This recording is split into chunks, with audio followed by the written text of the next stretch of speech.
Okay, and we're recording. So, hi everybody, and welcome again to the third in our series, Architects in the Den. Pride Road Architects talk to prospective RIBA presidential candidates.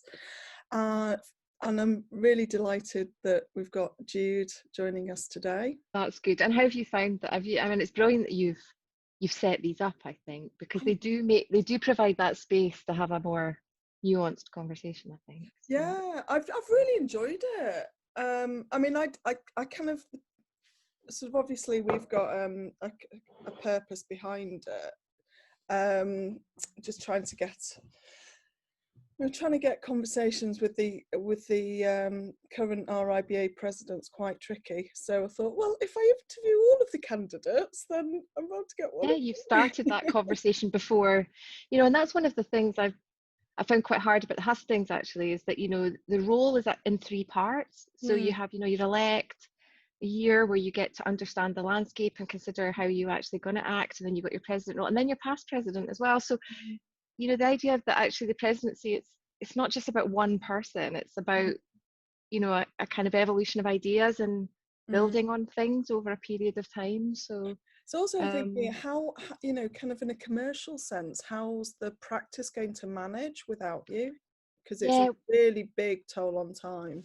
It is a big thing, and for me, I'm very fortunate. I think it's the benefit of working in a cooperative is that it doesn't, responsibilities and things don't lie on one person or two or three people. That's very much why we went down this route, and everyone in our business is responsible for getting work. Everyone's responsible for like the ideas and the output and the management, and so we all take a kind of shared responsibility around that. So if somebody has to take time out, as we all might do at any point in our career, whether that's to have family, whether that's real health, whether it's to care for other people, whether it's to pursue a particular interest that you might want to have, whether it's to travel, all of those things that make you into a rounded human being, the workplace needs to kind of be part of that.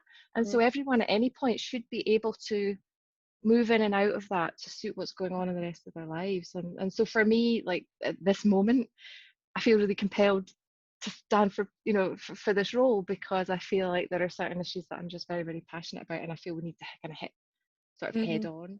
So my colleagues, they all understand that motivation, and they've seen the work I've been doing in the RIS and the new chapter, and that this is something I feel really passionate about, that until we sort out the landscape for us all, we're going to be banging our heads against brick walls. So I think I wouldn't have done this without the support of them all. Well, you need to have, you need to have like a 360 support, not sort of family, and oh god, it's going to take a toll everywhere. Well, even just this week, like my partner and my daughter, especially because we're in the house all the time it's really odd doing something so public in your domestic environment. I find that really surreal, and but at the same time it's almost like my daughter, she's only 11, and she's looking at the board, all my stuff, and she's seeing what I'm doing, and I think she's finding it quite interesting actually to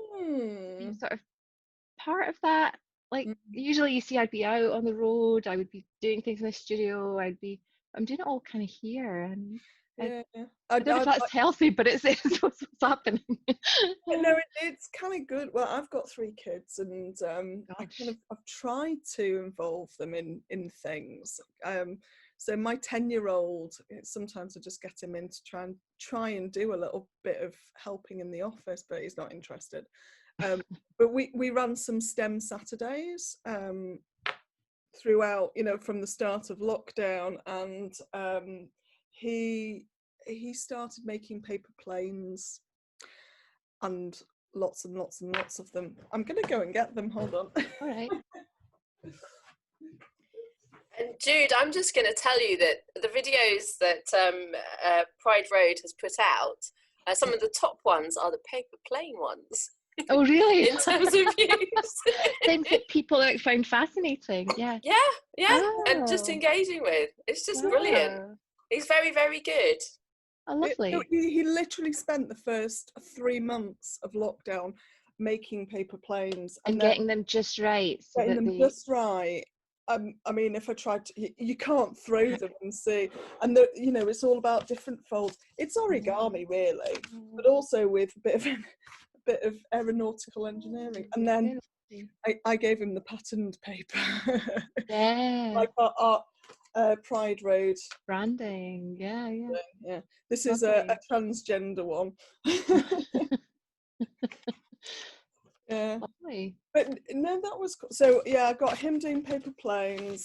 Oh dear. So what do you know about the franchise business? Well, I remember we talked a few years ago, didn't we, about what you were doing and what I understood it to be. And this is what I was quite keen to talk about more about. I think people will be quite interested in the technicalities of it, because the principles of it, I think, are clear. That notion of like collaborating and people working, like they'll have their own control over their own work, but you're part of like a bigger whole that supports and enables. That's my understanding.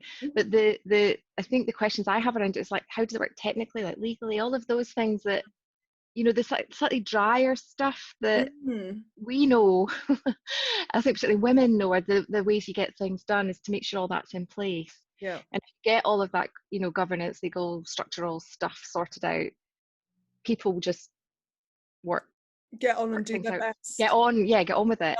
So I was just that was my understanding of it, that you have this model and it's like, how do you communicate that to other people about how it might be replicated or built upon elsewhere? Yeah. So what do we do? So it works it is a franchise business. So if you look at a franchise model, like anything like McDonald's or Subway, or there are also sort of technical services providers like Legal Express, tax assist accountants are a franchise. There's so many companies that you don't realise are franchises that actually are. And so instead of providing a product you consume, you know, we provide a service that people need. So we follow, so in the same way that, you know, someone might buy a Subway franchise and they're told they might have to buy a number of stores, they operate them, they're in a certain location, their shop looks a certain way, the staff have a training manual, they're told where to buy their products from, the food's bought from a certain way, but then they're told how to deliver, you know, the food, and so, you know, you make it up along like a buffet style, or, you know, you go from one tray to another to another to another to another, and it's delivered, so that there's a consistency of output. So in the franchise model, we do the same. So say if you were to buy a franchise, whereabouts do you live? In Glasgow. In Glasgow. So I think I've split the country into 105 territories. So there's a map on my wall. Yeah. Oh no, you see how messy my office is. That's nice. It's busy. Yeah, especially the Lego. I've got Lego on my table. Oops. Sorry, segue there off into Lego. So I split the country into 155 territories. So Glasgow will be one, Edinburgh might be another, and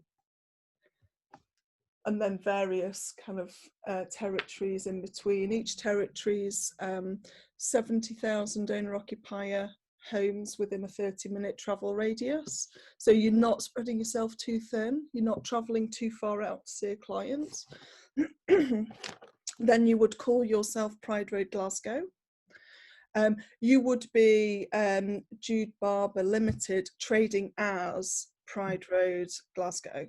So it's your legal entity, but you buy the license from me to trade as Pride Road Glasgow, and you buy the license for 5 years.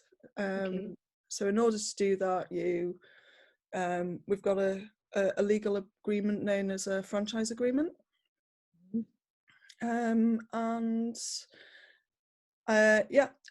from then you would get 10 days onboarding experience with me, so 10 days training.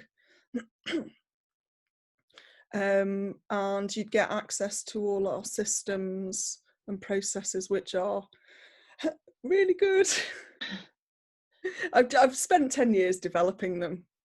You know, it's just, I've got a really slick CRM system. So it takes general inquiries and just puts people in a pipeline. So what it, like you said before, it just takes the pain out of the admin. Yeah. So you don't have to think about it. Especially when you're quite time poor and you're juggling hundreds of things and maybe working on your own or whatever. Yeah.